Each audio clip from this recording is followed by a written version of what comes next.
In this tutorial, well, this is going to be a series of tutorials, and I'm going to cover queries.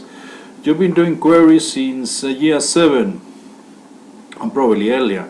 So this is the information you extract from a database. So you have a criteria, and based on that criteria, you get that information. So for instance, if I were to say, from here I want all the customers that happen to be male, so I'll say, okay, I'll do a query, and that query will get me these values. Can I select more than one in here? Yes, I can do that. But basically the query will give me the ID 1, the ID 5, 7 and 8. Yeah, those will be the records that will be selected. So basically you are retrieving, that's a word, retrieving information from a database.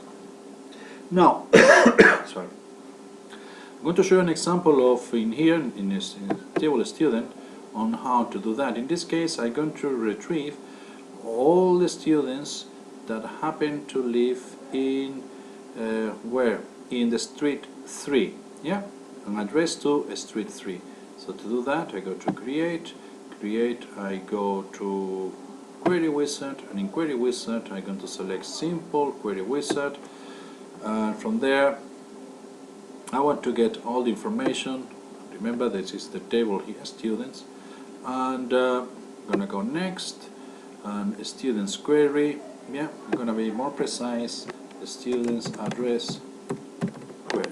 Yeah, and click finish. Okay, this is what I get. Now in here I'm gonna right click, or either I can do that or I can go to home, and from home click to view, or from here I can right click and go to design view, whichever way.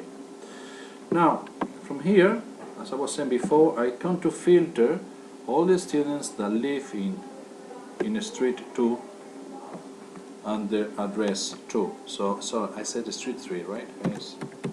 Street 3. Okay, let me see. Now I enter that and I run it.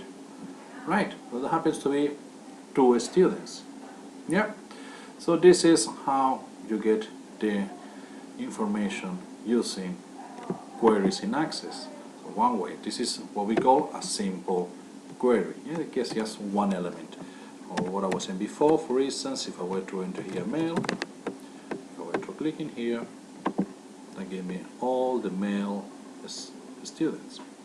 So I guess you're getting the idea. Here basically what you do is on that table student, you filter that information by this, whatever you put in criteria. So criteria in this case, and the gender is male. Right, and with this I end this tutorial.